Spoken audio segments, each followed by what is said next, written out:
Sejam muito bem-vindos ao terceiro dia do evento na nossa Beach Week 2021. Aproveitem os minutos iniciais do evento para circular no nosso ambiente virtual e caso encontre algum avatar que seja do seu interesse, nos mande uma DM caso você queira entrar em contato com essa pessoa. Está aberto o nosso Beach Spotted. Começando as atividades do terceiro dia, temos uma mesa redonda aqui mesmo na White Bear. MEI, freelas e coletivos de trabalho. Em conjunto, Alan Silva, apaixonado por animação gráfica, editor de vídeos desde 2007, desde 2016 trabalha como empreendedor na Lamp Conteúdo Criativo. Larissa Costa, designer gráfico com foco em identidades visuais, graduando no curso de Comunicação e Mídias Digitais, parceira da Lamp Conteúdos Criativos. E Matheus Félix, paraibano de ombros curtos e mente sempre cheia, apaixonado por designer gráfico, branding, criação de marcas e, sobretudo, comunicação. Serão os componentes nessa mesa redonda.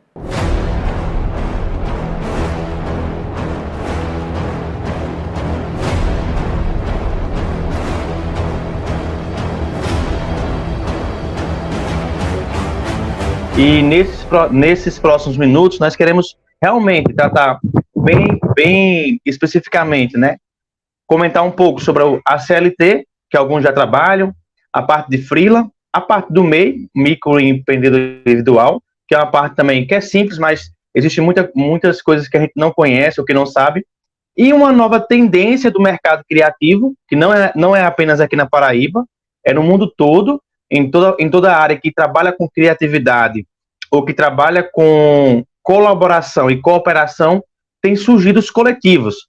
E não é especificamente em mídias digitais ou na parte de artes. A gente tem coletivos rurais, a gente tem coletivos de teatro, a gente tem coletivos de profissionais de saúde, a gente tem coletivos de professores e tem surgido também os coletivos criativos, que a gente pode chamar assim, ou coletivos de conteúdos criativos que envolvem trabalhar com vídeo, trabalhar com site, trabalhar com rede social, produção de conteúdo, roteiros, filmes, séries, animações gráficas, design gráfico.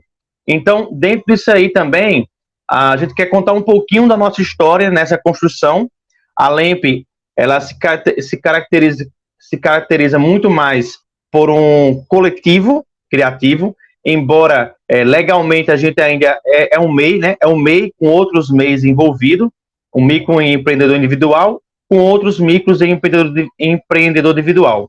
Mas a gente forma um coletivo e diante disso aí a gente quer falar da parte boa também, né? Que nos trouxe até aqui, mas também falar das frustrações, falar dos benefícios, falar das dificuldades, falar de como a gente chegou até aqui, até que ponto como é que a LEMP chegou até aqui.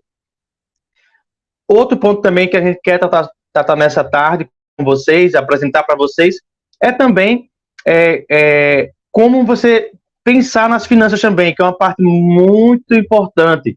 Existem alguns dados aí do Sebrae e de outras entidades que de 50% a 80% das pessoas que vão empreender, os projetos morrem porque não tem uma gestão financeira. E não é só a gestão financeira do seu negócio, mas é também a gestão financeira pessoal. E aí quando você entende um pouco melhor sobre os gastos, investimentos, os trabalhos sazonais, o que você vai ter de gasto mínimo e necessário, internet, computador, programas, aplicativos. E aí você também tem que aprender também a prospecção, né? A prospecção de parceiros, porque a gente está trabalhando em coletivos, né, em grupos que estão trabalhando com economia criativa, mas também a prospecção dos próprios clientes em si. E a gente quer encerrar apontando um pouquinho do que a gente enxerga daqui aos próximos 5 anos, 4 anos, o que a gente entende de criatividade, inovação, relacionamento, comunicação e as referências que nos trouxe até aqui, tá bom? Quero convidar agora os parceiros que eu trouxe para essa mesa, né? A Larissa Costa e o Matheus Félix. Eles vão se apresentar para vocês. Eu não me apresentei ainda, mas eu quero que eles já entrem aí para vocês estarem conhecendo um pouquinho aí sobre eles, o Matheus e a Larissa. Eles vão estar também conduzindo vários momentos aqui e todos nós três já vivenciamos diversos pontos do que eu comentei aqui e tem muito que contribuir para vocês também. Bom, além do que Gaspar já apresentou, eu queria falar também que eu sou apaixonado por animação gráfica, gosto demais, é uma coisa que eu faço naturalmente, se deixar eu fico fazendo direto animação gráfica. Eu junto com a Lemp, né? A gente hoje na Lemp somos em torno de 10 pessoas. A gente construiu a Lemp por uma necessidade, né? Ela nasceu por uma necessidade e se tornou uma ponte, um meio para projetos pessoais e projetos de cada um, e também projetos coletivos também. E eu trabalho em um projeto também na comunidade Baixão Zé, como facilitador. Tenho a Lemp, trabalho como freela, né? O meu nome físico é um freela, na verdade. Pronto. E gosto de dar aula. E sim, amo Star Wars e café, só que já acabou já. Pronto, então eu vou me apresentar agora. Meu nome é Larissa, como o Gaspar falou no início. Eu sou designer gráfico e eu sou especializada em identidades visuais para empresas, geralmente para micro e pequenas empresas e empreendedores. Eu comecei na parte de empreendedorismo, por necessidade não, por oportunidade. Eu comecei quando eu tinha uns 15, 16 anos, quando eu era do ensino médio ainda. E aí eu comecei a fazer alguns artesanatos, vender minha arte. Eu fazia lettering, que hoje em dia já está bem mais conhecido do que era na época. E aí eu vendia quadrinhos, peças personalizadas e tal. E na época eu estudava numa escola pública, federal, IFPB. E como era o gasto maior dos pais com o filho, geralmente na escola, né? Eu não tinha esse gasto porque eu tinha o auxílio da escola, então eu peguei um pedacinho desse auxílio da escola e comecei a empreender com ele. E aí começou a minha jornada dessa forma. Nessa época também eu conheci Matheus, só que a gente não era muito próximo, a gente não conversava, mas a gente se conheceu nessa época e mais tarde a gente veio a cursar todos três comunicação e mídias digitais, né? Onde a gente se tornou mais próximos. Quando eu entrei no curso de mídias, eu conheci a Elabora, né, que é a empresa júnior do curso, que eu acredito que eles vão ter alguma participação na Beat Week esse ano, com certeza vão ter em algum momento. E aí eu aprendi muito mais sobre empreendedorismo e comecei a me profissionalizar no design, de fato, e a trabalhar com isso como profissional. Quando eu fui fazer uma entrevista de estágio, eu conheci a Alan, que já estudava no curso lá, eu já tinha visto, mas não tinha conversado ainda. E aí a gente foi conhecendo um trabalho do outro, e aí eu entrei na ideia dele lá da Lemp, que foi uma coisa assim incrível para mim, me ajudou muito a evoluir profissionalmente e a desenvolver nessa área. Então, essas são as minhas experiências na área. E hoje a gente está aí, né, na gestão da Lemp e está sendo maravilhoso, já faz quantos anos? 3 ou 4? 3 anos. E só tem crescido, né? E agora pode falar, Matheus. Oi, boa tarde para vocês. Então, como o Gaspar já me apresentou, eu me chamo Matheus. Diferente dos meninos aqui, de Alan e Larissa, eu não sou originário de comunicação. Eu originalmente sou da área de construção civil. Então, na época do IF, né, do Instituto Federal, quando eu conheci Larissa, eu cursava edificações e aí eu comecei a estudar arquitetura, mas eu sempre gostei muito de produtos audiovisuais e de comunicação, então acabei trancando o curso de arquitetura e migrei para comunicação em mídias digitais, que foi onde a gente se conheceu e se tornou mais próximo. Atualmente eu sou design gráfico, trabalho com foco em identidade visual, mas também em social media. E comecei também minha carreira, digamos assim, profissional, trabalhando na empresa Júnior, entrei juntamente com Larissa, acho que a gente passou aí mais ou menos 2 anos juntos, trabalhando na empresa Júnior. Eu ainda fiquei um pouquinho a mais de tempo no movimento, né? Acabei indo para a federação, trabalhei com eventos, criação de identidade visual e dos produtos, que eram pensados e geridos lá dentro. E, enfim, só fui me aprofundando cada vez mais nessa área de design gráfico e acabei me apaixonando, tanto é que hoje em dia eu trabalho com ela. Em relação à LAMP, também estive presente, entrei ali na transição de 2018, 2019 e fiquei com eles até um pedação desse ano, mas desde então a gente continua trabalhando sempre em conjunto, sempre fazendo conexões, sempre que tem oportunidade. Então, basicamente é isso, sobre mim. Massa, eu acabei não comentando, né? Eu também entrei na Elabora, eu passei um ano lá, foi muito bom para mim porque abriu a cabeça também, principalmente com o que eu queria aprender, que é a parte administrativa, a parte de finanças, essa parte também de projetos ajudou bastante a entender.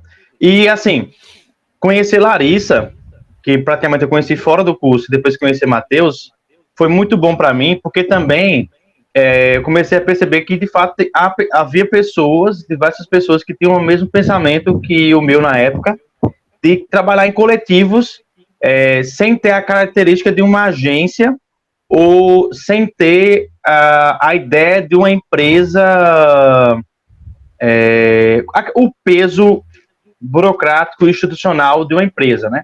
Então, trabalhar em coletivo, na minha cabeça, seria mais fácil para lidar com o cliente, para lidar com a demanda. E, de fato, tinha muita gente já pensando sobre isso, tinha muita gente já elaborando. Eu já conheci esse ano uns 4 coletivos que já têm grupos bem maiores do que o nosso e que trabalham dessa mesma maneira.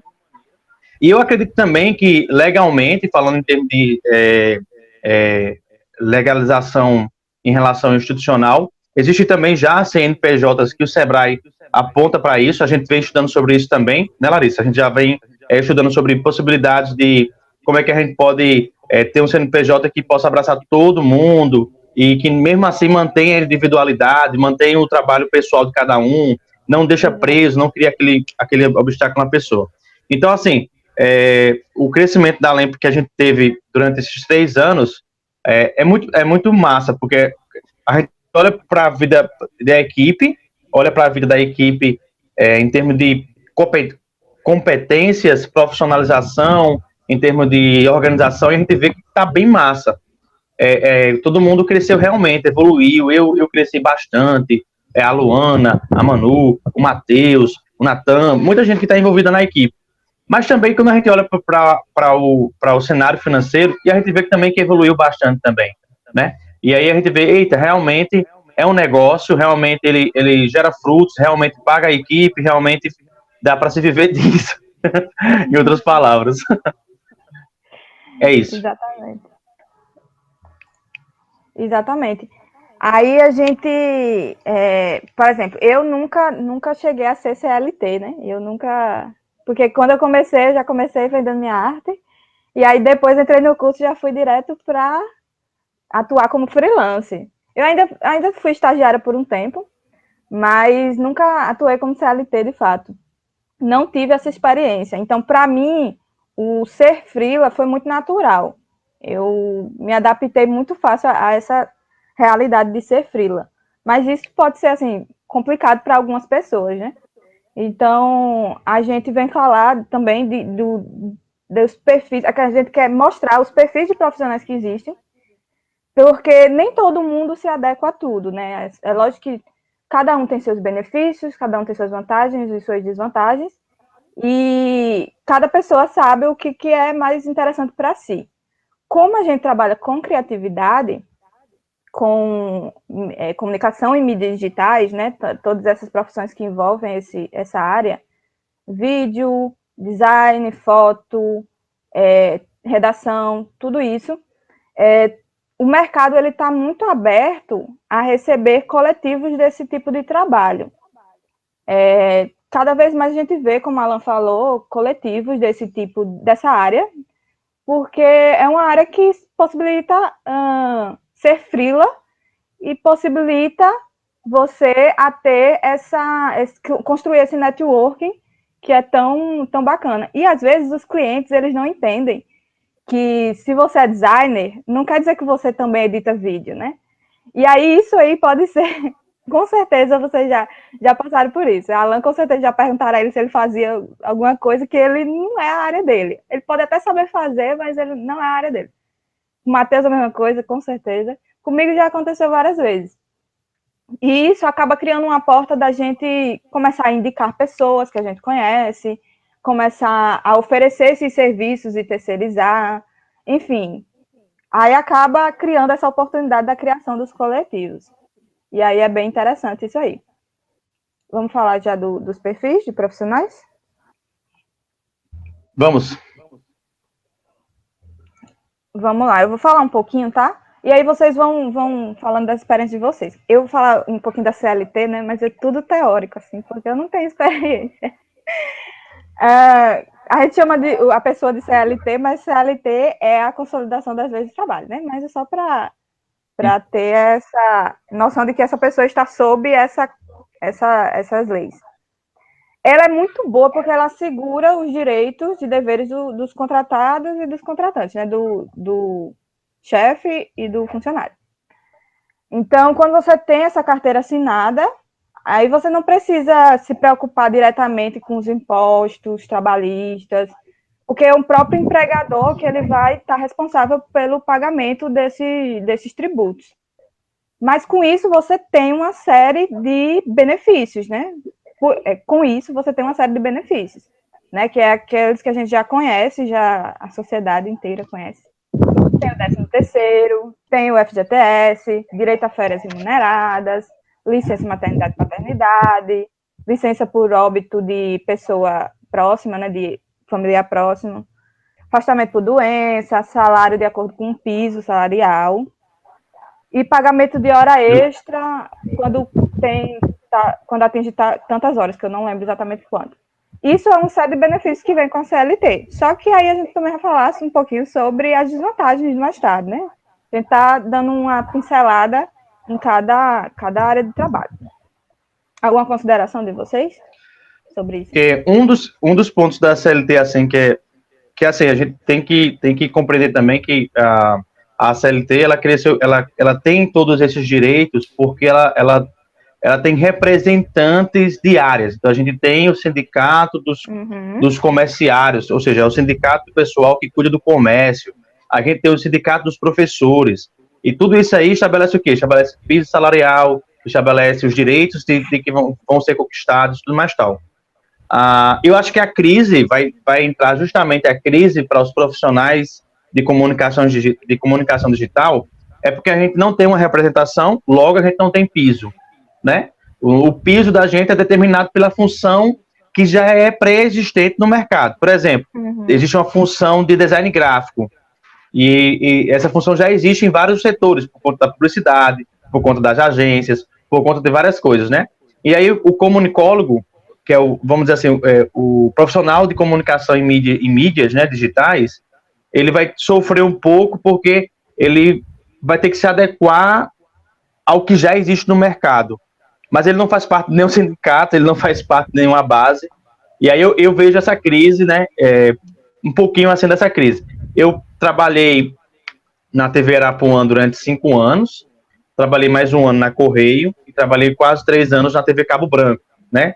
Todos esses trabalhos foram CLTs e de diferentes maneiras e níveis, né? Um dos meus problemas na CLT era porque eu queria evoluir. No caso, assim, minha função era de editor de vídeo. Em uma das vezes que eu trabalhei como editor de vídeo. E o editor de vídeo, ele faz só aquilo que é para fazer todo dia. E aí, como eu gosto muito da parte de criação, da parte de inovação, de fazer algo novo, de pensar no design, de pensar na arte, de pensar numa coisa nova, numa abertura, numa vinheta, a única função que tinha dentro das TVs para essa área seria de videografismo. E aí, era só uma vaga. Toda TV tem uma vaga de videografista, mas é só uma pessoa que tem. Então, vamos dizer assim, o nível de competição é bem maior e eu tive que rebolar muito para poder conseguir que enxergasse que eu também era um videografista, que eu trabalhava com animação gráfica, mas aí quando eu cheguei na parte de animação gráfica, eu me frustrei, né? Porque não era também o que eu esperava, não era aquilo que eu tanto sonhei, que eu achava que era. Por outro lado, nas agências, a crise que o profissional de criação vai ter, Alguns têm, outros não têm, né? Vai de cada pessoa tem o seu estilo, o estilo de lidar com o tempo de criação. Muitas vezes você tem muita demanda, que, vamos dizer assim, você vai ter que trabalhar no garantido para entregar, naquelas 8 horas corridas todo dia, e esse excesso gera um desgaste também, e esse desgaste vai culminar em você avaliar se vale a pena ou não, porque você vai estar dando 40 horas, 44 horas semanais, ou até mais, que talvez também traga serviço para casa. Por outro lado, também existem aquelas funções em que você trabalha, faz uma coisa e fica um bom tempo sem fazer nada, mas não pode sair porque tem que bater o ponto. Se você sair antes, você não vai receber. Então eu vejo esses pontos aí na CLT, porque foi o que eu vivenciei, né? Perfeito, realmente. Tem, assim, de vantagem, vamos dizer assim, tem também essa questão de que muita gente pensa em ficar em CLT por causa da estabilidade, né? Da certa estabilidade que se tem, né? Pelo salário estar lá todo mês. Então, tem esse ponto também que faz muitas pessoas optarem por permanecer na CLT. Mas aí a gente tem o freela. E agora eu vou falar do freela. O freelancer, né? Que a gente brasileiro chamando de freela, é um autônomo. Basicamente é isso, que seus pais e avós conhecem como autônomo. Né, o freela, ele pode trabalhar com diferentes empresas e captar seus próprios clientes de forma independente. E aí entra essa questão de vantagem, que é assim, apesar daquele salário não estar fixo todo mês, exatamente aquele salário na sua conta, a vantagem de ser freela é que, por você poder trabalhar para diferentes clientes, diferentes empresas, você vai ter várias fontes de receita. Então, isso te dá um pouquinho de segurança a mais. Imagina só, no cenário da pandemia, como a gente passou agora, muitos empregados foram demitidos de várias áreas, mais diversas áreas que existem. E, com certeza, muitos profissionais de comunicação também foram demitidos. Mas, pelo menos no meu caso, por experiência própria, eu tinha contratos com diferentes empresas, com diferentes clientes. Enquanto alguns cancelaram, outros não. Então, eu pude contar com o valor daqueles que não cancelaram. Diferente de uma pessoa que simplesmente perdeu o seu emprego. Então, isso pode ser considerado também uma vantagem de ser freela, né? Tem que pesar realmente o que é mais interessante para você. Ser freela também, ele tem a questão que é muito falada de ter a flexibilidade de ambiente de trabalho e a flexibilidade de horário. Você pode trabalhar de vários locais, só precisa ter seu material de trabalho, né? Que no nosso caso, o principal seria o computador e os programas que a gente utiliza normalmente. Então, você pode trabalhar em qualquer lugar que você precisar sair de casa mesmo. Tem gente que gosta de trabalhar de casa, tem gente que não gosta de trabalhar de casa. Pode encontrar um coworking, né? Bem legal também essa possibilidade. E aí você acaba se relacionando com outros profissionais de outras áreas, criando seu próprio network. Pode trabalhar da universidade, como muitas vezes eu já fiz, como muitas vezes Matheus já fez, como muitas vezes Alan já fez. Levar o computador na mochila, quando tem uma aula vaga, tá lá no computador, terminando um trabalho. Ou até mesmo, né? Desculpa, nada. Pode falar. ou até mesmo numa aula. Quem nunca fez, né? Quem nunca fez, né? Que levanta a primeira mão. Uma coisa interessante também de pontuar é que o ser freelancer, né, por você não ter necessariamente um vínculo ativo com alguma instituição ou com alguma empresa, é que você pode ser um CLT e ser um freelancer, você pode ser um MEI e ser um freelancer, você pode trabalhar num coletivo e ainda assim ser um freelancer. Tudo vai depender ali da forma como você se organiza e do tempo que você tem. Se você tem tempo disponível e você consegue ter essa flexibilidade para você pegar um freela, né, como a gente fala, e você consegue entregar aquilo, você pode se encaixar ali naquela categoria de freelancer, ainda que você seja um CLT, ainda que você seja um microempreendedor. Então, assim, a gente tem essa categoria enquanto freela, porque você pode ser um freelancer apenas sendo um freelancer, sem prestar serviços para alguma empresa, sem ser um microempreendedor, sem ter o seu CNPJ. Mas é interessante também pontuar que você pode continuar sendo freelancer, independente do lugar ou do com quem você esteja trabalhando. Eu também acho que o fato de você optar pelo freelancer, mesmo sendo CLT, mesmo trabalhando em outras coisas, você pode ser os três, na verdade, né? Dependendo do local, você pode ter a CLT, carteira assinada, você pode também ser o MEI, se o local permitir. Em algumas empresas eles não permitem, porque alguns serviços não permitem, né? Por exemplo, serviço público não permite que você tenha empresa, né? Então, se você é funcionário público, você não pode ter um CNPJ. Mas dependendo do local que você trabalhar, você pode sim ter um CNPJ, ou ter um CNPJ com outros parceiros também, e aí trabalhar com MEI, com freelance e com CLT. Uma das coisas que eu acho massa de trabalhar com freela é a oportunidade de você fazer outros tipos de projetos que não seria possível dentro de uma empresa A ou B. Por exemplo, eu gosto muito de fazer lyric video, né? Que é uma animação gráfica com a letra da música de uma banda, de um cantor, em que você enfatiza mais e coloca e faz uma animação e faz colagem, fotos, enfim, você brinca bastante com a animação gráfica, né? E faz ilustração, tem muita coisa, você faz muita coisa, tem várias maneiras de fazer o lyric video. Mas não seria possível fazer um lyric video se eu tivesse numa agência A ou numa agência B. Nem se eu tivesse trabalhando em tal lugar. Eu não teria tanto tempo, porque o meu tempo principal seria para aquela empresa, né? Vamos dizer assim. Eu também não teria como fazer lá um exemplo para poder vender. Então, para mim, mesmo quando eu trabalhava na TV Cabo Branco e na TV Irapuã, eu já fazia vários freelas. Não era muito, porque não dava tempo. A sobrecarga de trabalho, no caso, na Cabo Branco, era muito grande, então sobrava pouco tempo.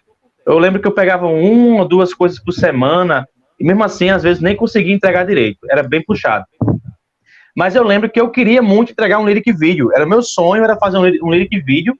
E a única forma de fazer um lyric video era procurar algum cantor, procurar quem faz música, quem é que tinha música, chegar para a pessoa e falar, ei, bora fazer um lyric video, né?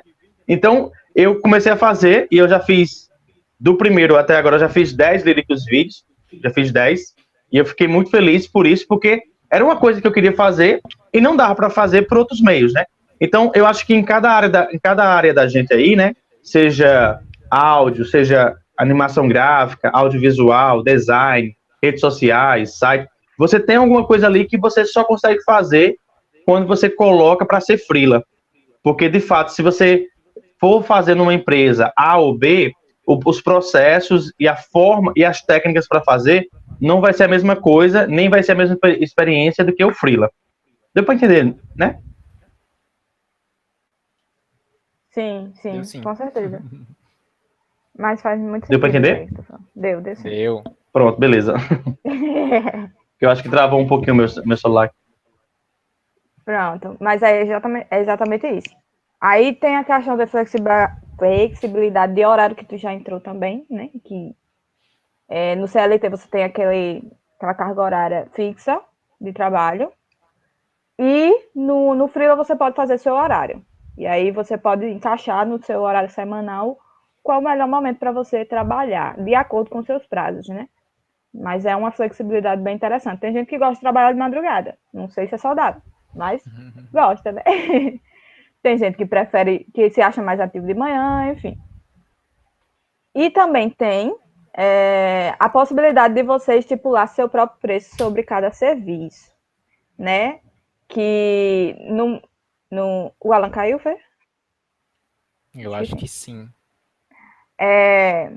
Pronto, então vamos continuar assim mesmo. Você pode estipular o preço sobre cada serviço.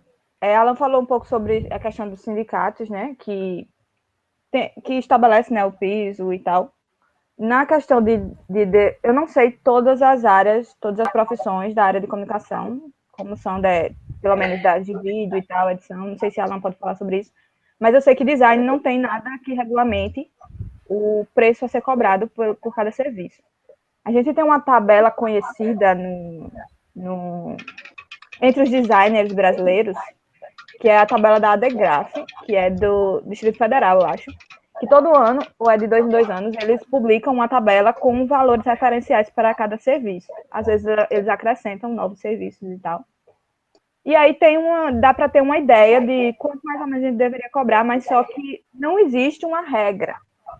Isso acaba acontecendo o seguinte, que eu já comentei com o Matheus várias vezes sobre isso, a gente já discutiu muito sobre isso, que muitas vezes a gente está no Instagram e a gente vê um anúncio de algum designer gráfico cobrando, sei lá, R$60 para fazer uma identidade visual completa.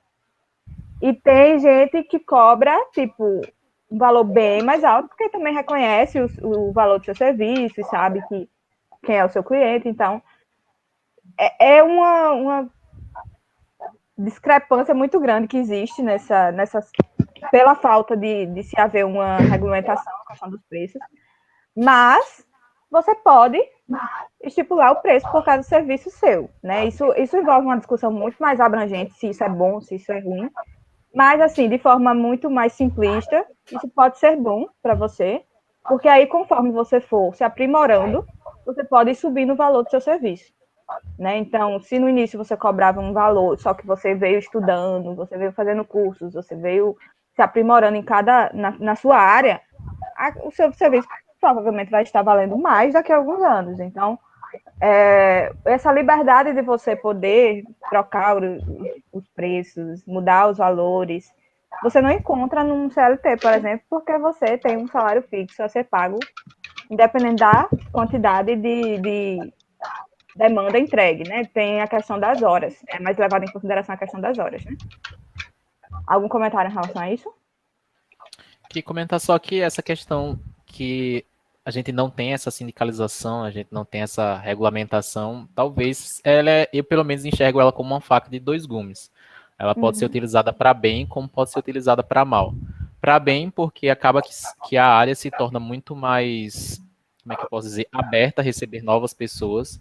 Então, não necessariamente você precisa ter um curso numa universidade, um curso de nível superior para trabalhar com essa área, né? Existe bastante conteúdo de qualidade na internet que você pode começar a consumir, você pode começar a testar e começar a produzir e trabalhar com isso aos poucos, até ir se profissionalizando mais, conseguindo mais clientes, ao mesmo passo que você também tem essa liberdade de poder fazer o seu valor, né?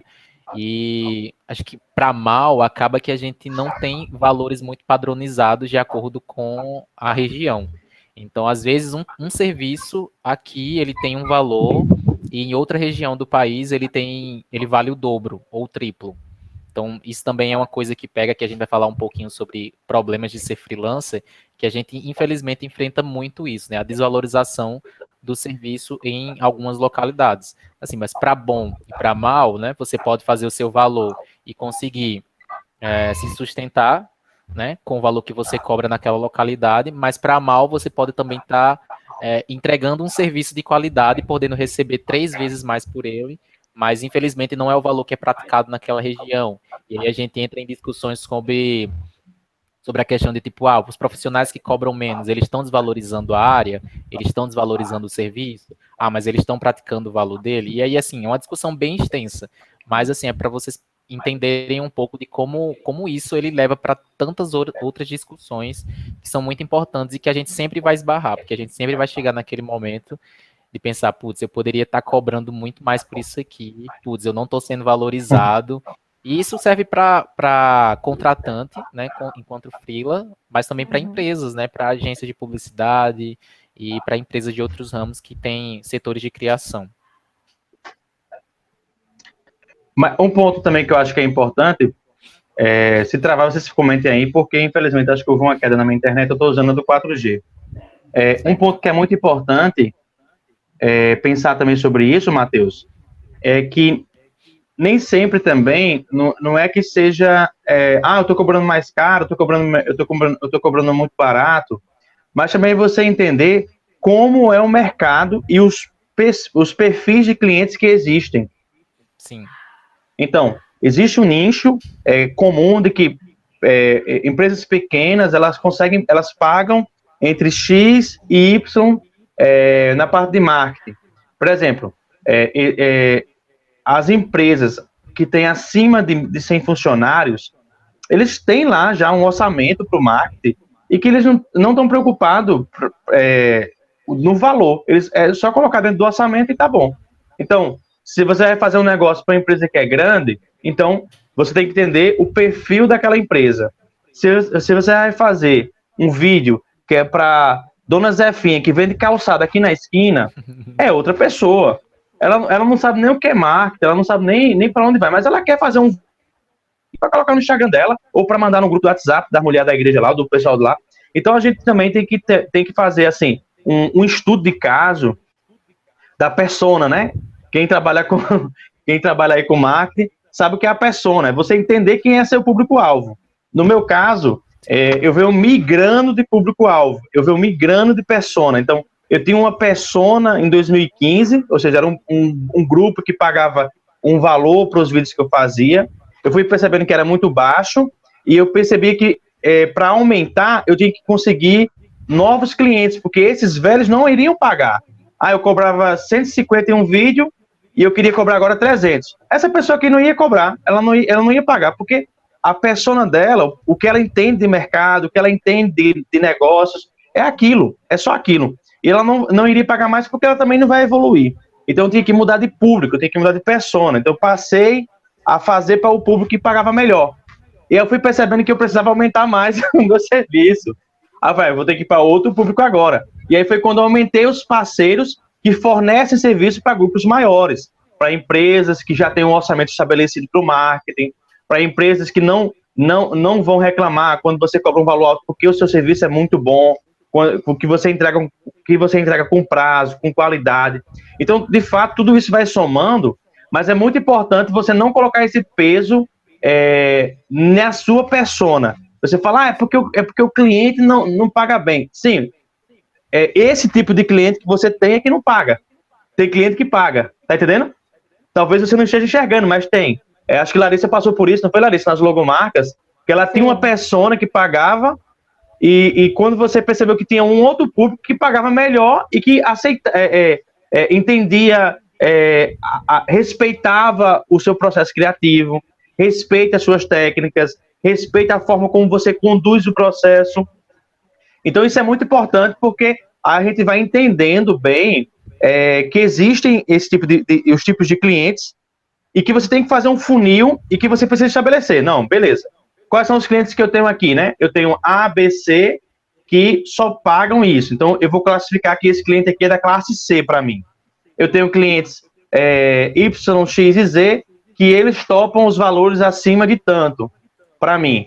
Então, para mim, ele é da classe B. E eu tenho esses outros clientes aqui. Então, você vai separando e você vai dizer, não, agora eu só vou investir nesse tipo de cliente. Agora eu só vou investir naquele outro tipo de cliente. Isso ajuda muito, porque você fecha um nicho, né? E aí o nicho é justamente quando você entende da persona. Ou seja, quando você entende quem é seu público-alvo, ou qual é o seu público-alvo. Na LEMP, uma coisa bem interessante, não é bem na LEMP, mas é mais do Allan Kardec mesmo. Uma coisa bem interessante no Allan Kardec é que eu percebi que eu trabalho muito mais com terceirização do que com cliente final. Eu fazendo uma avaliação dos meus clientes, quase todos os meus clientes, eles têm outros clientes que eles fecham negócios e eles me contratam para fazer a edição. Então, em outras palavras, eu trabalho mais com terceirização. E aí vem a questão, né? Como é que eu vou aumentar esse valor? Ou como eu posso pegar, ao invés de pegar uma edição barata, agoniada, que tem muita alteração, que vem toda bagunçada, como é que eu vou pegar edições em que o cara vai entregar e vai pagar pela minha criação, pelo tempo de processo, pela minha técnica e tudo mais tal. Então foi quando eu comecei a oferecer o meu serviço para grupos que eu sei que eles trabalham com clientes de fora. Ou seja, clientes do Rio de Janeiro, clientes de São Paulo, clientes de fora do Brasil. E aí foi quando eu comecei a perceber da onde eu poderia cobrar mais e receber mais pelo meu serviço. Então, em outras palavras, eu tive que estudar o meu público-alvo, eu tive que entender minha persona, os clientes que eu tenho hoje, para depois oferecer um projeto melhor para o público-alvo que eu quero, que é quem vai pagar melhor, ou seja, ou quem vai pagar o que eu acho que é ideal e justo na situação que eu estou hoje. Joia. Isso não significa, claro, que você receber um cliente que pague menos, que Alan, no exemplo dele, ele falou de classe C, seria errado. Não, isso não significa. Porque como ele falou da questão que eu passei, tem um avião passando aqui, se vocês ouviram o barulho, como Alan falou do meu exemplo, né? Que antes eu pegava uns clientes que eles estavam interessados unicamente no logotipo, que eles queriam, de certa forma, do jeitinho deles e tal, e que eles queriam que eu fizesse vários modelos e eles escolhessem um. E hoje eu não trabalho dessa forma, eu trabalho com pessoas que estão interessadas muito mais no projeto de identidade visual completo, enfim, no meu processo, né? E não é errado você aceitar esse primeiro tipo de cliente, né? A gente tem também essa questão dessa flexibilidade de você colocar seu preço. Tem profissional para cada tipo de cliente e tem cliente para cada tipo de profissional. Então, se você vai querer um logotipo simples que vai ser feito em 1 hora ou em 30 minutos numa gráfica, vai ter alguém para fazer isso para você. Se você quer um projeto de identidade visual bem trabalhado, bem grande, e com todos que você consiga uniformizar todos os seus pontos de contato, você vai ter um profissional que trabalhe com esse tipo de serviço. Então, é interessante essa diversidade que existe enquanto você é freela, né? E aí, Alan falou dessa questão de se profissionalizar, né? Que ele foi que o cliente dele foi mudando, né? O nicho dele mudou de uns tempos para cá. E uma das formas de você mudar isso é se profissionalizando mais. E uma das formas do seu cliente perceber essa profissionalização, digamos assim, é você se tornando MEI, se você é freela. Porque o MEI, ele é um freelancer, só que é um freelancer que tem os seus benefícios assegurados, né? Por quê? Porque ele paga uma tributação, aquilo que na CLT é responsabilidade do empregador, no MEI é responsabilidade sua, porque você é um microempreendedor individual, é só você. E aí, você paga essa tributação e aí você vai ter uma série de benefícios assegurados, que depois eu vou falar um pouco mais sobre isso, a gente vai falando.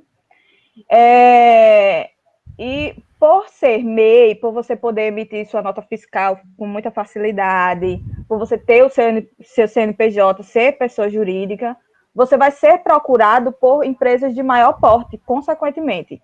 Né? Se você já é conhecido na área, você acaba sendo procurado e podendo atender empresas de maior porte, e isso vai te ajudar também a ter a receber mais pelos seus serviços, né? Como a Alan falou, ele encontrou os clientes que pagavam mais, ele percebeu que o trabalho dele podia ser melhor remunerado por alguns certos clientes e mudou o nicho dele. Então, ser MEI fica muito, muito mais fácil de você conseguir clientes de maior porte. Também algumas empresas que terceirizam, né? Eu também trabalho como terceirizada para algumas empresas, e elas pedem a nota fiscal todo mês. Então, para eu não ter que ir lá na prefeitura, porque como que se você se torna MEI, né? Eu acho que já dá para entrar nessa parte. Como é que você se torna MEI? Você precisa ir na prefeitura do seu município, né, no setor lá que vai ter especializado em notas fiscais, né, que muitas vezes quando um profissional autônomo precisa emitir uma nota fiscal, ele vai até a prefeitura, vai nesse setor e ele pede para emitir essa nota fiscal pagando uma taxa em cima daquilo que ele recebeu por aquele serviço. Quando você quer se tornar MEI... Normalmente é 5%, né? É, isso mesmo, 5%. Normalmente é 5% taxa. a taxa. Imagina essa taxa aí, né? Digamos que você receba um valor alto, aí você tirar 5%, eu acho que vai doer um pouquinho. Todo mês, imagine isso todo mês, para cada um de seus clientes. É um negócio... Então, se você puder tirar essa nota fiscal com mais facilidade, do conforto do celular, é muito mais tranquilo, né? Para você. Então, você vai até essa prefeitura, você vai lá, faz todo o cadastro com eles. E aí, na verdade, eu acho que primeiro vai no portal, né? É online. É isso mesmo. Isso. Gente, faz tanto tempo que eu fiz o MEI que Esqueci. Primeiro você vai online, tem um site do governo federal que você... Portal do Empreendedor, se não me engano. Que você consegue se cadastrar para virar MEI. Só que tem um problema. Existem muitos portais falsos, então você tem que ficar atento a isso, para não ter seus dados roubados. Isso é um conselho aí. Sempre se atente à URL do site, se tem o gov.br, se tem lá o cadeadinho, né, se está tudo seguro, para que você possa fazer esse cadastro, porque ele pede algumas informações de seus documentos, né? Então você faz esse cadastro. E muita gente já caiu, né, e acaba gerando boleto. E aí você faz esse cadastro, Pode falar. Para você começar a gerar nota fiscal, você vai até a prefeitura e solicita isso. Eles vão te dar um login, uma senha, para você e um link por onde você vai poder emitir suas notas fiscais num processo bem simples. Eles mesmos ensinam. Então, facilita muito o seu processo, você tirar essas notas fiscais em casa. E aí você tem que fazer essa contribuição mensal. Como você vai fazer essa contribuição mensal? Você pode baixar alguns aplicativos por onde você pode emitir esses boletos. O que eu uso é o MEI Fácil, que é um aplicativo que é parceiro do Banco Neon, e ele é bem tranquilo de usar. Todo mês está lá o boleto para eu pagar, bem seguro.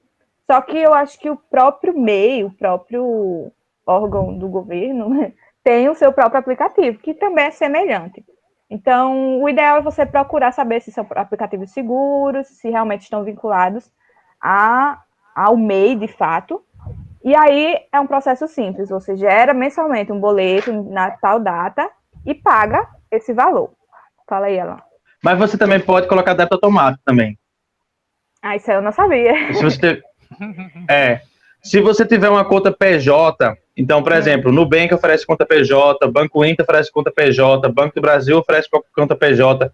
Você cria a sua conta PJ e você pode cadastrar essa conta PJ para ter débito automático, no caso, né? No meu caso, o meu MEI tem débito automático no Banco do Brasil.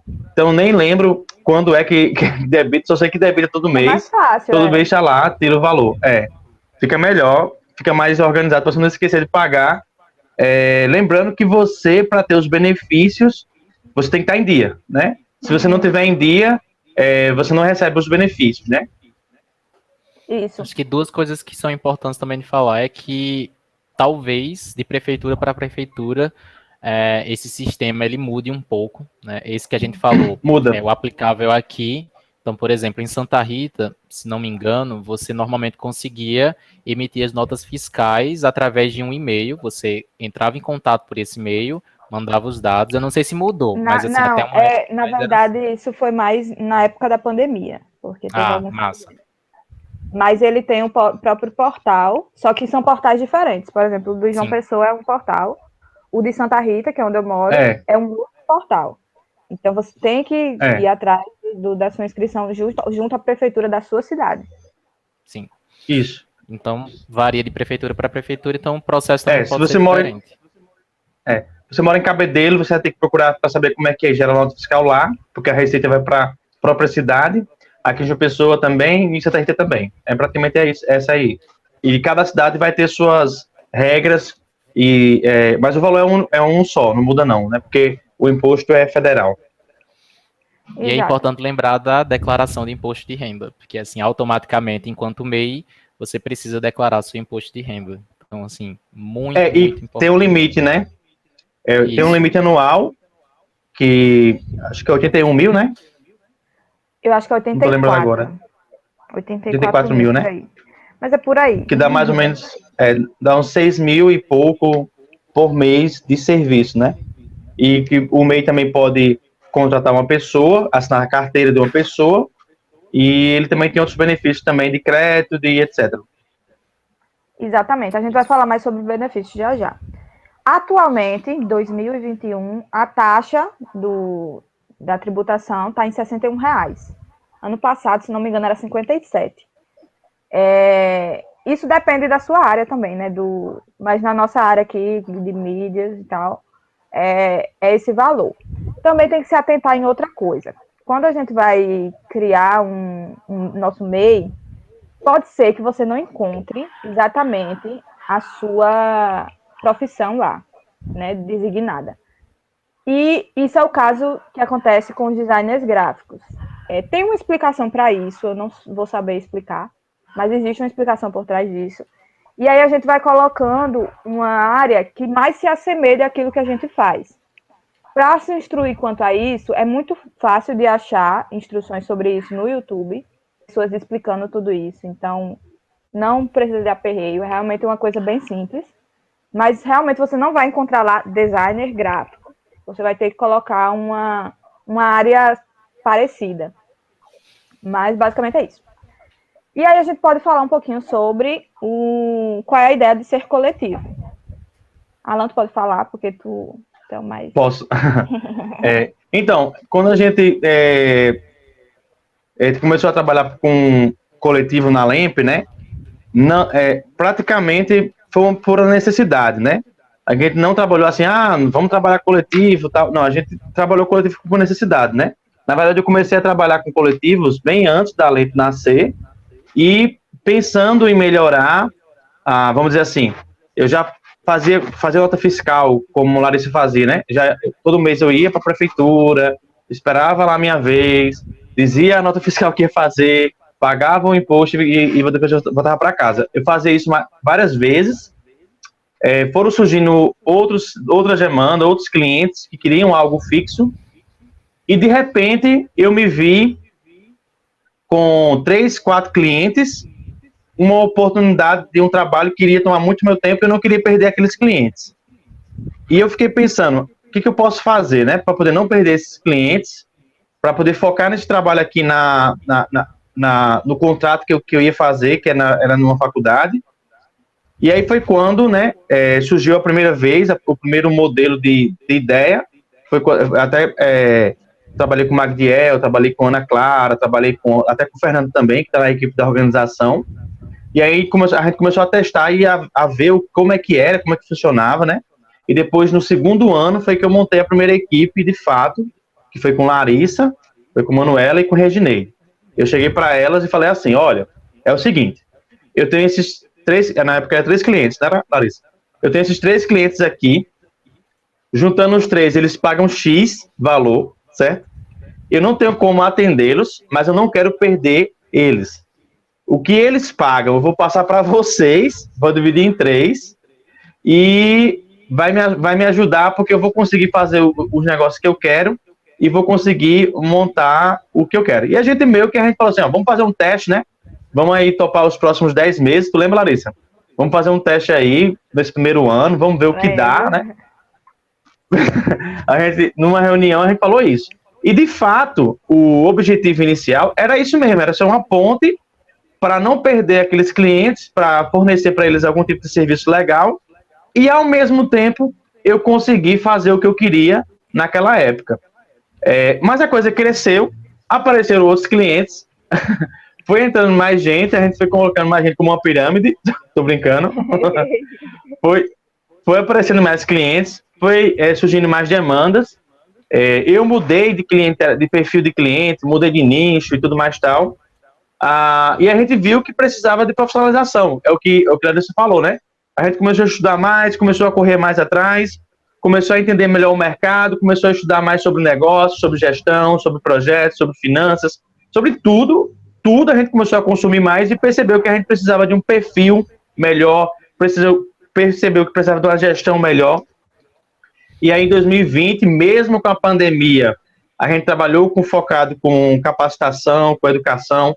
Eu comecei o ano fazendo cursos, mas aí, infelizmente, veio a pandemia, os cursos pararam, que eram os cursos de animação gráfica e de edição de vídeo. E aí veio a pandemia. Na pandemia, a gente cresceu mais ainda, porque a demanda aumentou mais, parece.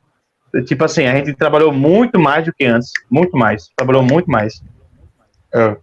Foi aí que entrou mais pessoas, e nesse ano, 2021, que passou, a gente já estava mais maduro, mais consciente, a gente respeitou os processos de quem estava aprendendo, de quem está começando, de quem está entendendo agora, a gente mudou a clientela, a gente, de 2019 para cá, a gente mudou vários clientes que a gente tinha, a gente trabalhou esse ano com a jornada de aprendizagem, e agora, por a gente ter crescido bastante, a gente está pensando em outros passos, né? A gente entende que a gente pode ter outros passos. Mas o coletivo em si, ele foi feito dessa maneira por necessidade. Ah, a gente precisa de alguém com animação gráfica. Eita, quem é que vai ser? E aí a gente não divulgava, a gente tem uma vaga. Não tem vaga, porque é um coletivo. A gente na verdade, começava a experimentar quem estava perto. Ah, fulaninho faz vinheta. Fulaninho, faz uma vinheta para mim aqui, ó. O valor dela é X, tu topa? Top. Eita, ele fez, ficou boa e entregou no prazo. Opa, tem um sinalzinho aí que ele é bom. Fulano, Beltrano faz logo. Beleza, passa para ele. Fulano, quanto é que tu faz essa logo aqui? Ah, faço X. E meio que a gente criou uma tabela de valor, que a gente chama de valor de parceiro, valor ideal, valor de mercado e mínimo aceitável, né? Que a gente consegue entender quando a gente chega para um parceiro e fala assim, ó, cara, eu preciso de uma captação de imagem. Mas olha, o mínimo que eu tenho é esse, topa ou não? Ou a gente tem um valor ideal. Ó, a gente pode pagar esse valor aqui que é legal. Ou a gente, quando a gente vai montar o orçamento, a gente pergunta o valor para a pessoa passa o valor para a gente. Então a gente consegue criar essa rede de parceiros, né? Então eu tenho pessoas que fazem captação, design gráfico, animação, trabalha com áudio. Então a gente tem todo esse grupo aqui, e quando a gente precisa, a gente pode puxar a mão aqui e estender. E aí a pessoa passa a entrar na LEMP já depois de passar por vários filtros, né? A gente não tem, a gente não chega uma pessoa de cara e ela já entra, né? Ela passa por vários filtros, porque precisa de responsabilidade, precisa de comunicação, precisa de confiança, enfim. E aí a gente consegue começar a criar o que se chama de coletivo, porque agora a gente tem uma rede de confiança, né? E essa rede de confiança permite eu entregar um projeto na mão de Matheus e eu sei que vai ser entregue. Permite eu entregar um projeto na mão de Beltrano, que mora lá não sei aonde, lá em São Paulo, ou tá não sei aonde, mas vai entregar aquele material, porque a gente já passou por várias etapas internas e etapas de confiança, de comunicação e assim por diante. Perfeito. Topíssimo. Foi assim que a LEMP surgiu. É uma coisa massa. Pode falar, Larissa. Fala primeiro que depois eu falo o que eu falo. Não, você ia falar que uma coisa massa de trabalhar com um coletivo é a possibilidade de você pegar projetos multidisciplinares, né? Às vezes são projetos que têm várias frentes, trabalham com eixos que não são os seus, então você pode trabalhar com foco em social media, mas aquele projeto ele também pensa em vídeo e pensa numa landing page, e aí você não necessariamente precisa recusar aquele projeto porque você não tem expertise para isso, mas você trabalha junto com pessoas que têm. E aí você distribui esse projeto entre a equipe e você tem a possibilidade de pegar um projeto de porte maior, que paga melhor, e aí tipo, todo mundo sai ganhando, logicamente. Facilita para o cliente porque ele encontra tudo o que ele quer de uma vez só. Então, é bem legal isso para ele. O que eu ia falar é que um coletivo também, ele precisa, isso é muito importante, né? A gente vai falar agora sobre como começar essa questão de coletivo e freela. E para um coletivo funcionar, ele precisa de alguém administrando, tá? Isso é importante. Por quê?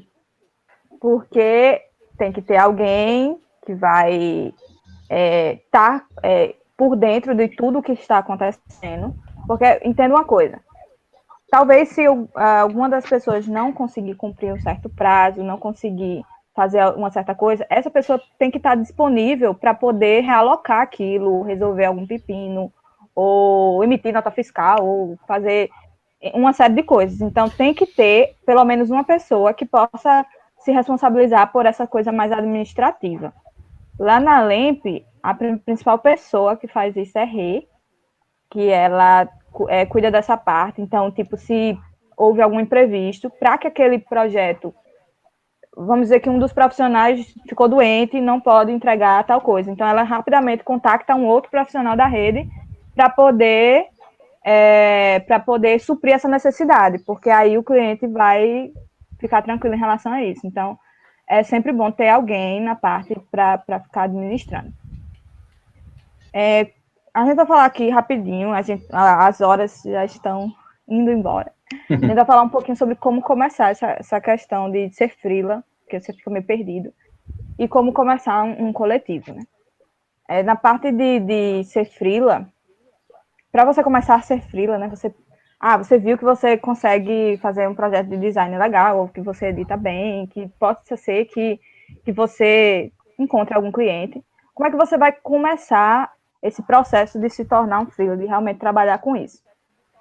A primeira coisa que você tem que fazer é você expor seu trabalho, aquilo que você faz. Às vezes você vai sim pegar projetos que não vão ser remunerados simplesmente para que você possa ter portfólio. Portfólio é uma das coisas mais importantes na vida de um freela. Você tem que ter o que mostrar para o seu cliente para que ele conheça o seu trabalho, para que ele confie o trabalho a você. Então, você precisa ter um portfólio bacana e, para isso, talvez você tenha que criar alguns projetos seus mesmo, às vezes para alguma pessoa que não seja remunerado. No nosso caso, que somos estudantes de mídias digitais, a gente faz muito isso nas disciplinas mesmo, a gente cria projetos nas disciplinas. Então, isso é o ponto principal de você começar a ser um freela, a trabalhar com isso. E aí, eu vou dar só essa pincelada na parte de freela. Se alguém quiser acrescentar mais alguma coisa, para a gente dar uma corrida maior. Eu acho que uma maneira de você vender sua arte, né, que é muito importante, é você saber para quem você vai mostrar também, sabe? Porque você tem um portfólio ali, mas talvez ninguém tenha acesso a ele e tudo mais tal. Eu, no meu WhatsApp, por exemplo, eu tenho uma lista de pessoas que eu já fiz alguma coisa, ou eu sei que eles fazem e tudo mais tal. E eu sempre mando lá o vídeo, mando a vinheta que eu fiz e coloco assim, fulano, olha só o que eu fiz, olha essa vinheta que eu fiz, olha esse cartaz que eu fiz. Então isso aí ajuda você a criar novos negócios. E o outro é fazer uma parceria mesmo. Às vezes você vê, por exemplo, que tem um tio seu ou um amigo que está precisando de um cartaz, está precisando de alguma coisa, e você chega lá para a pessoa e fala assim, fulano, tu me pagaria um valor X para mim fazer esse cartaz? Mesmo que esteja um valor menor, né? Não é tão um valor grande, mas você começa a criar ali um fluxo de trabalho, de projetos e tal. É isso. Realmente. É bem interessante. Você tem que entender que primeiro, antes de você ter um reconhecimento financeiro, você vai ter que ter um reconhecimento de portfólio, De aptidão. de aptidão, exatamente. Então, exponha no Instagram, que é uma vitrine muito legal de mostrar que você sabe fazer, porque aí as pessoas, seus seguidores, vão começar a te procurar para fazer aquelas coisas. E aí é bem interessante. Isso aí é a melhor forma de começar a ser freela. Para começar a ser MEI, a gente já falou, né, a questão de como ser MEI, de entrar no site lá do Portal do Empreendedor e tal. E para ser um coletivo, como que a gente constrói um coletivo? Isso aí é uma coisa muito importante, né? Como é que a gente constrói um coletivo? Na LEMP, a gente falou, né, um pouco sobre como a gente se conheceu, mas tudo teve origem num relacionamento interpessoal, então no network, né? Alan, ele quando começou com essa ideia, ele trouxe pessoas que ele conhecia e que eles sabiam que podiam somar naquilo que ele estava se propondo a fazer. Então, é muito interessante isso, de você construir esse network. Como que você faz isso? No nosso exemplo do curso de mídias, a gente tem muitos profissionais de diversas áreas das mídias digitais no próprio curso. Então, existem muitos parceiros da LEMP que são do curso de mídias digitais. É bem legal isso, porque a gente trabalha nos projetos da própria universidade e a gente conhece uns aos outros. Mas tem outras formas também de você conhecer outros profissionais. Existem grupos de Facebook, grupos de WhatsApp, de comunidades. Na própria igreja, né, como eu e Alan, nós frequentamos igrejas diferentes, a gente tem pessoas em nossas respectivas igrejas que trabalham nessa área para a igreja, a gente sabe que essas pessoas fazem um trabalho bacana. Então, Alan já recrutou pessoas para a LEMP, que ele conheceu na igreja, fazendo a parte de mídias. Eu também já trabalhei com pessoas que eu conheci na igreja. Então, nesses seus círculos sociais, talvez tenham pessoas que você pode enxergar esse potencial. E é muito importante também você enxergar o potencial daqueles que ainda não desabrocharam, né? E Alan fala muito disso também, tu pode falar mais depois, né? Que é de desenvolver pessoas. Você vê que aquela pessoa tem um potencial bacana para aquilo e você pode estar contribuindo para que aquela pessoa se desenvolva. Fala aí, Alan, sobre isso. Porque é muito interessante esse ponto, Larissa, porque é o seguinte, muitas vezes a pessoa ela tem um domínio muito bom na técnica, ela sabe fazer a arte, ela sabe fazer tudo, mas ela não tem um perfil para trabalhar com coletivo. E aí pode ser um grande problema. A pessoa pode ser maravilhosa, ter um trabalho esplêndido, incrível, um trabalho super poderoso, mas ela não tem, vamos lá, as qualidades, a responsabilidade de trabalhar sozinho em casa, o feedback com o projeto, mesmo que não tenha andado, você conseguir falar, ó, não andou, tá andando, a comunicação assertiva, para que, querendo ou não, a gente trabalha online, a gente não se vê, então eu tenho que respeitar o processo de Larissa, eu não posso chegar para ela, Larissa, cadê a logo? Eu não sei se ela tá tomando café, eu não sei se ela tá tomando banho, se ela viajou, se a mãe dela adoeceu, ela tá ajudando, tá fazendo almoço em casa, então tem toda uma comunicação assertiva, então tem umas qualidades que tem pessoas que ainda não sabem fazer uma logo direito, mas ela já tem essas qualidades e ela tem um perfil muito bom para trabalhar com você. Então, você não pode escolher a pessoa só porque a pessoa já faz vídeo top e tal. Não, mesmo que ela não faça e está aprendendo, ela tem um perfil muito bom de um profissional que vai ser excelente nas qualidades e nas técnicas que você quer. Na Lemp, a gente faz isso, a gente não escolhe pelo portfólio. A gente não escolhe pelo portfólio, não, Larissa? A gente escolhe pelo perfil. Tem um perfil que a gente acredita que esse perfil é importante para somar e a gente foca no perfil. Sim, exatamente. Que mais? E aí acaba que a gente foca muito nessa questão de ser coletivo. O que é ser um coletivo? O coletivo ele não pensa unicamente no seu próprio desenvolvimento, no seu próprio ganha-pão, na sua própria remuneração. Você pensa no desenvolvimento de todos. Então, se você pode ajudar uma pessoa a se desenvolver naquela área, poxa, tem alguém que quer muito ser um designer melhor, você sabe que aquela pessoa ainda não alcançou esse ponto, e aí você pode ajudar essa pessoa a se desenvolver. Se ela tem aquelas qualidades de participante de um coletivo, poxa, vai ser uma coisa muito boa. Você vai ter ajudado um novo profissional a entrar no mercado. E eu acho que eu vou até pontuar. Na Lemp, a gente compreendeu tão bem essa questão de coletivo e um ajudar o outro, que a gente criou um evento que foi chamado de Jornada de Aprendizagem, onde cada um pôde ensinar, apresentar um pouco sobre sua área, sobre design, sobre criação, sobre roteiro, sobre tudo mais tal. E a gente entende tão bem que cada um também é um profissional também fora da Lemp, em que a gente ajuda a pessoa a entender que ela tem um potencial de fechar negócio sozinha. Ela pode fechar e não vai ser uma competição. Então, Matheus passou por isso também quando entrou na Lemp, né?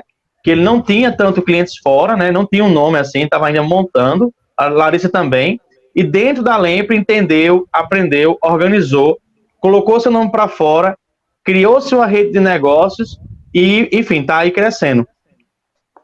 E tanto que uma das coisas que a gente mais fez em 2021 é que a gente deu um pacote de fotos que fez uma parceria com Ianca, que é maravilhosa, e a gente fez a parceria com Ianca e deu um pacote de fotos para cada um da Lemp, para cada um se vender. Ou seja, para você pegar a sua imagem, colocar na rede social, colocar no Instagram, organizar bonitinho e se vender, né?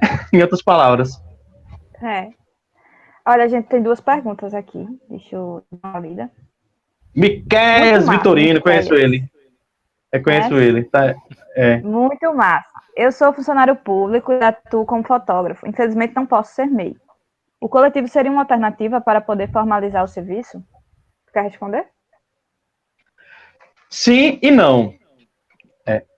Sim, se por acaso o coletivo já tiver um CNPJ de formalização que se chama Sociedade Limitada. E esse coletivo que tem sociedade limitada contrata ele como pessoa física.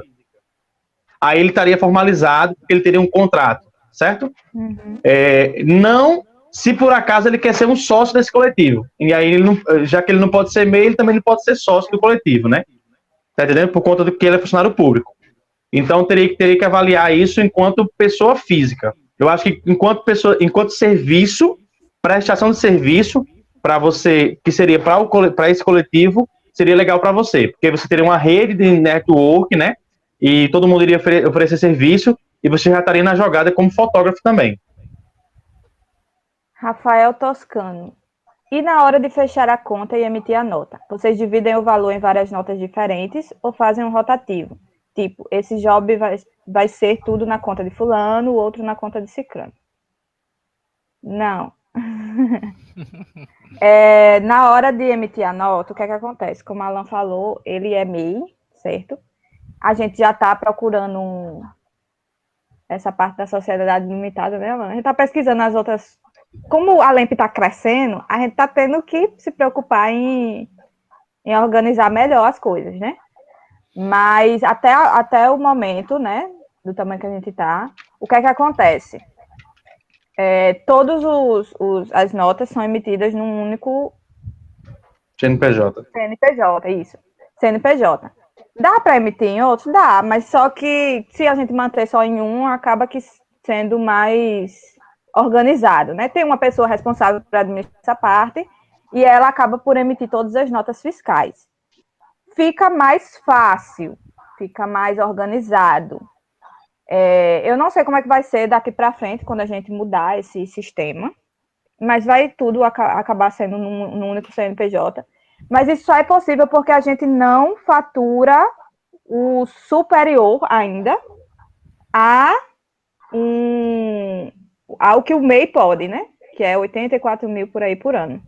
Isso só é possível por conta disso. Senão, a gente iria ter que dividir entre outros MEIs. No caso, se a gente fosse gerar nota de tudo que a gente faz, a gente já teria ultrapassado já o valor anual já há muito tempo, certo? Uhum. Como a gente o MEI, ele tem um benefício de gerar nota só quando ele faz algo para PJ, então facilita porque metade dos nossos clientes não é PJ, é PF. Então a gente tem uma metade que é PJ e tem outra metade que é PF. E aí facilita, porque vamos dizer assim, ano passado, em nota fiscal, a gente gerou 59 mil reais, mas o orçamento do ano todo chegou a 110 mil no ano inteiro, né? Então, isso eu estou falando do orçamento completo, ou seja, de toda a equipe e de tudo que a gente faz. Só da LEMP. Vale ressaltar, eu acho que é importante colocar isso, eu não vivo da LEMP. A LEMP não me paga. A LEMP não paga nada para mim. Eu uso isso só para o coletivo mesmo. O que me paga são os negócios que eu faço através da LEMP. Então, a LEMP possibilita muito negócio e esses negócios por fora, com outras empresas. Então, eu separo. Eu tenho o meu orçamento pessoal, aquilo que eu preciso hoje, e a LEMP tem um orçamento à parte, controlado por outra pessoa, que faz a gestão, faz os pagamentos, divide também e faz o caixa ter lucro, claro que com supervisão, com liderança, com muita coisa que a gente tem junto. Mas acho que esse é um ponto importante, porque a partir desse momento em que eu não lucro com o caixa, a equipe entende que, de fato, é um coletivo. Isso, e vale ressaltar que eu acho que nenhum dos membros da LEMP vivem só dos serviços que tem na LEMP. Eles têm os seus próprios freelas e, como a Alan falou, negócios possibilitados pela LEMP. Então, eu tenho parceiros, eu sou terceirizada de algumas empresas que eu conheci através da LEMP, né? Então, acaba gerando... É uma rede muito grande com vários caminhos, assim, que vão se conectando. Hoje, a nossa rede, realmente, ela tá bem, assim, grande e a tal ponto que a gente não está conseguindo mais atender a demanda e a gente só faz indicar, na verdade, né, Larissa? Chega um ponto que, quero isso, está precisando disso, a gente faz, só tem, nós não podemos mais, vamos indicar fulano, indicar Beltano e tal. E aí é muito importante também entender que, tipo assim, a gente tem estudado como é que pode formalizar isso, para que não é nem porque a gente quer formalizar, é para dar mais segurança mesmo. Porque eu quero que Larissa tenha mais segurança para quando ela for casar, para quando ela for comprar um carro, para quando ela for comprar uma casa. Eu quero que os parceiros, os contratantes, sócios, enfim, eu quero que todo mundo tenha mais segurança. Porque até então, a LEMP continuou com o mesmo projeto quando nasceu, de ser uma ponte. É uma ponte para um projeto pessoal. Foi uma ponte para a Larissa comprar o laptop dela primeiro. Foi uma ponte para o Matheus comprar o seu primeiro laptop, né? Eu sei que vocês compraram com a ajuda da LEMP. Foi uma ponte para me montar a minha primeira máquina. Foi uma ponte para me comprar o meu monitor, topzera. Tem um monitor muito lindo aqui da Dell, que Rafael Toscano me ajudou com a indicação também. Então, assim, querendo ou não, a gente foi uma ponte. Está estendendo para outros projetos e para um projeto mais longo, ou seja, mais duradouro. Então, para isso, a gente precisa de segurança, a gente precisa de uma formalização, a gente precisa de várias coisas que a gente está estudando, está avaliando para o futuro, né? Isso. Próximos pontos. A gente acha que agora só tem 10 minutos, eu acho. O comentário de Gibran. Alan já falou de não esquecer de colocar imposto em débito automático. Isso é muita cara dele. Já falou sim. É porque tem um grupo de audiovisual de mídias, que tem uma galera de vários períodos, que é só que trabalha com audiovisual, e toda vez eles falam, pessoal, olha a data do boleto do MEI, e toda vez eu falo, gente, coloca no débito automático, gente, coloca no débito automático. É isso aí. Bom, pronto. A gente ainda tem 10 minutos, não é isso? Ou mais? Depende da equipe lá. Na verdade, a gente tem 8 agora. 8. Pronto. Eu acho que a gente podia falar só um pouquinho sobre finanças. O que é que tu acha? E aí a gente vai pro final. Qual o mais importante aí? A gente pula pro final, né? Com o Matheus. Uhum. Bom, deixa eu comentar rapidinho sobre finanças, que aí eu vou pular a gente pula para o ponto 8 aqui, tá bom? Que a gente dividiu aqui em vários pontos aqui para poder ficar melhor. Eu acho que, assim, em relação a finanças, finanças, ela se aprende assim como se aprende a cozinhar. Quando você vai aprender a cozinhar, você vai aprender os processos. Tem um tempo de fervura. O café, ele tem um ponto lá. O ovo frito é assim. Fazer o cuscuz. Então, você aprende a cozinhar, você aprende a escrever, você aprende matemática, e finanças você também tem que aprender. Você tem que aprender a como gerir o dinheiro, a como controlar o dinheiro, a como fazer com que ele trabalhe para você. Então, uma das maiores dificuldades que o freela, que o MEI, que o coletivo pode sofrer é com finanças. Porque se você não sabe administrar financeiramente o dinheiro, ou o que entra, você não vai saber investir, você vai se perder nas dívidas, você vai aceitar qualquer trabalho, porque tem que pagar o boleto, e o cara vai chegar e falar, faz essa arte aqui por R$10, e tu vai pensar, eu vou aceitar porque eu tô sem feijão, eu tô sem cuscuz, vou aceitar porque eu quero comer amanhã. Então, assim, trabalhar com finanças é primeiro aprender que você precisa aprender. Não importa qual grau que você tenha, se você já está se formando, se você vai se formar, não importa em que estágio você está, você tem que aprender a lidar com finanças básicas. O que entra, o que sai, não usar cartão de crédito, saber administrar, saber fazer isso e tal. Enfim, isso aí é as finanças pessoais, básicas.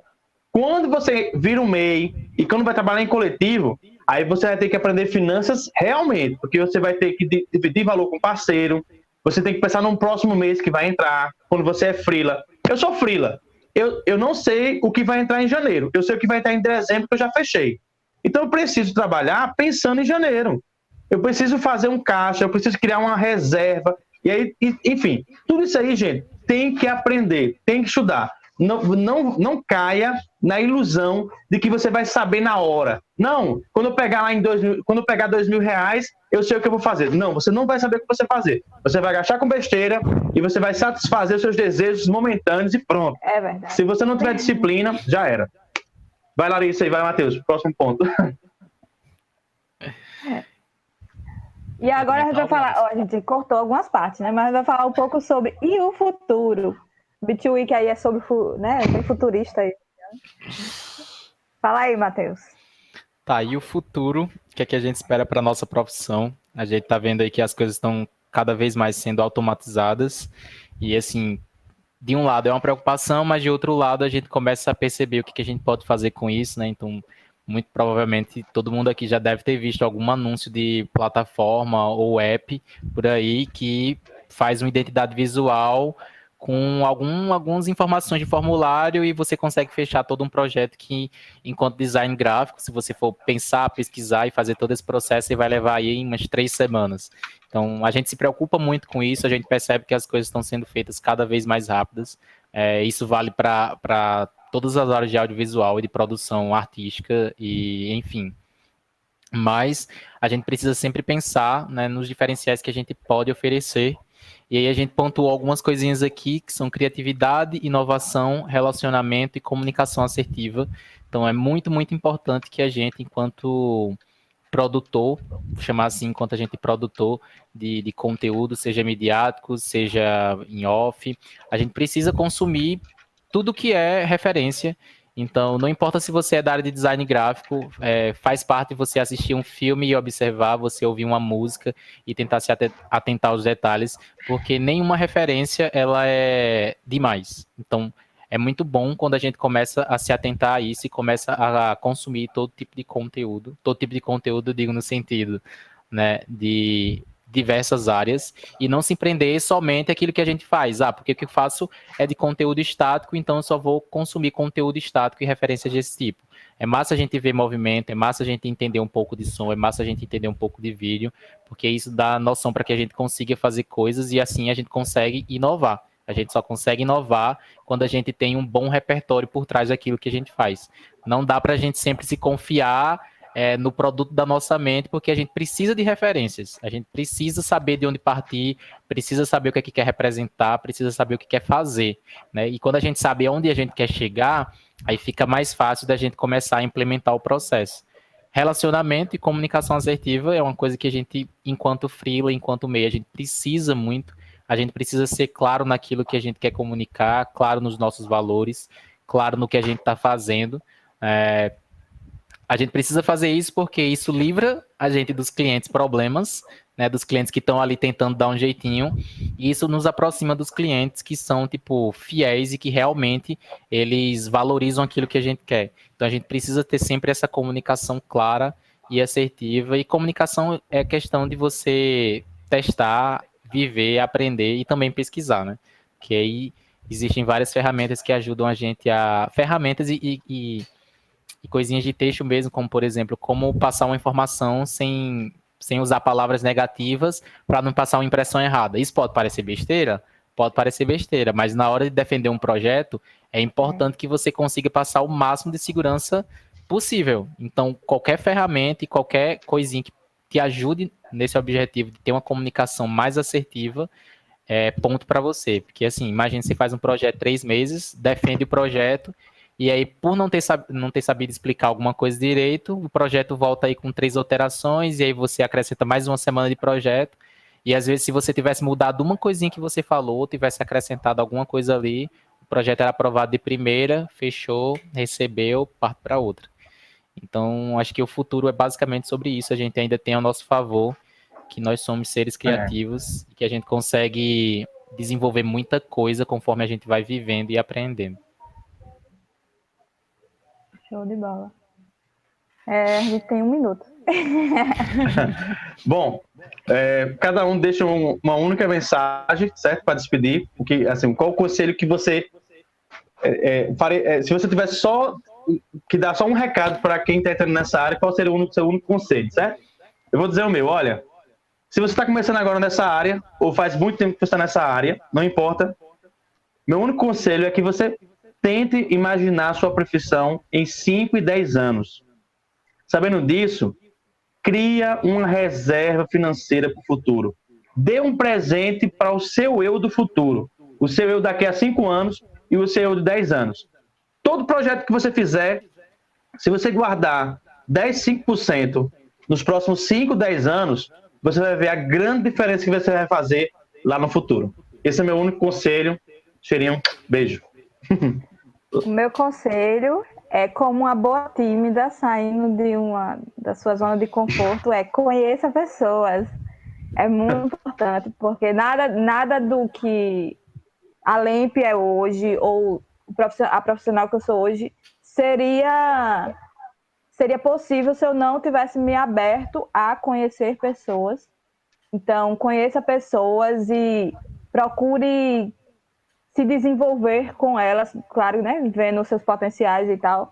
Eu acho que isso é um bom conselho, né? Se desafia a sair da sua zona de conforto, principalmente aos tímidos e antissociais.